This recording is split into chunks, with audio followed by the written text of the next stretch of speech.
There are two John McCains. One island, a fictional, well-curated political image of a straight-talking, principled maverick or hero who disdains politics and partisanship in favor of doing he believes is the right thing. The other John McCain that lives in a little place called reality, is a warmongering political hack that seemingly parrots whatever media talking point is expedient at the moment, often to the detriment of the American people. As they often do, the media attempts to whitewash and gloss over unfavorable attributes if the person is deemed to be useful in pushing the narrative of the moment or magnifying them, as the case may be, often at the expense of accuracy and truth. For some, it is easy to see why pundits and talking heads would go easy on or even praise McCain, a longtime senator from Arizona recently diagnosed with brain CR and also suffered as a prisoner of war for 5 years. However, as is often said, facts do not care about feelings and accuracy matters. As many have noted throughout the years of McCain's lengthy political career,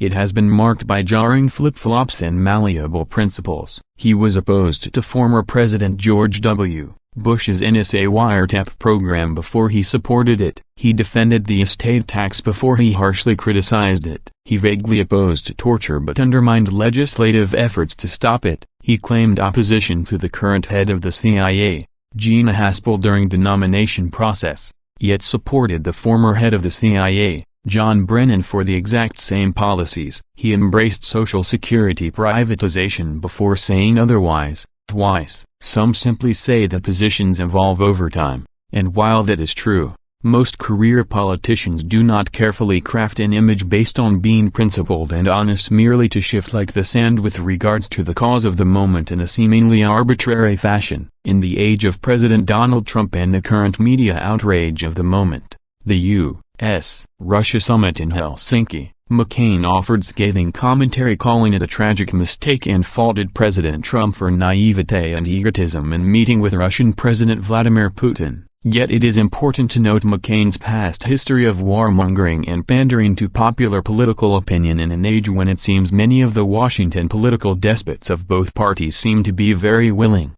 even eager, to ouster a duly elected president over merely calling for peace. In an article for The Nation dated July 11, the internationally renowned U.S.-Russia relations expert Stephen F. Cohen warned of possible attempts by peace-hating Beltway stalwarts to sabotage the Helsinki peace talks between Presidents Donald Trump and Vladimir Putin that is scheduled for this coming Monday. There is a long history of sabotaging or attempting to sabotage summits and other détente-like initiatives, wrote Cohen. Indeed, a few such attempts have been evident in recent months and more may lie ahead. And now here comes McCain again lambasting President Trump in a full statement describing President Trump's remarks during the press conference as pathetic, disgraceful, and painful to observe, a recent low point in the history of the American presidency. McCain's statement reads as follows: Today's press conference in Helsinki was one of the most disgraceful performances by an American president in memory. The damage inflicted by President Trump's naivete,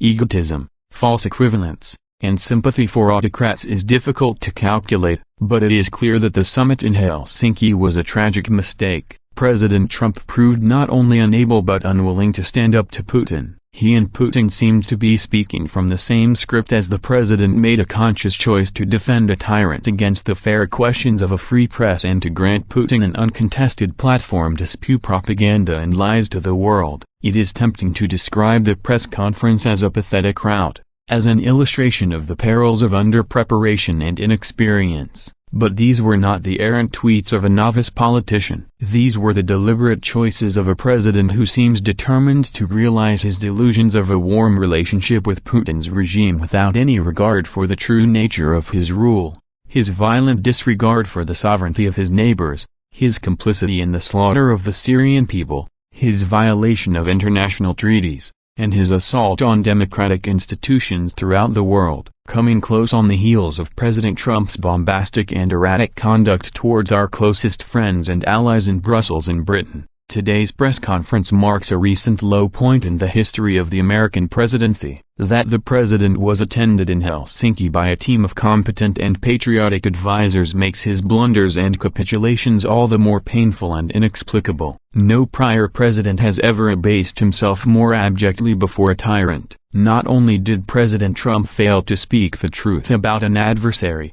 but speaking for America to the world, our president failed to defend all that makes us who we are, a republic of free people dedicated to the cause of liberty at home and abroad. American presidents must be the champions of that cause if it is to succeed. Americans are waiting and hoping for President Trump to embrace that sacred responsibility. One can only hope they are not waiting totally in vain. So once again the Russian narrative advances and President Trump continues to be pressured by all of his political enemies, both in Washington and in the media, to escalate tensions both at home and abroad. Yet Trump's base continues to remain strong, using every avenue available to speak out against this narrative, reminding the American people of incidents like when Beijing, not Moscow, hacked and stole some 20 million sensitive personnel files on former President Obama's own employees, and Obama not only did nothing but continued to cultivate and facilitate a relationship with the communist country. Yet all we hear is Russia, Russia, Russia. The 1980s called it. I think they want their foreign policy back.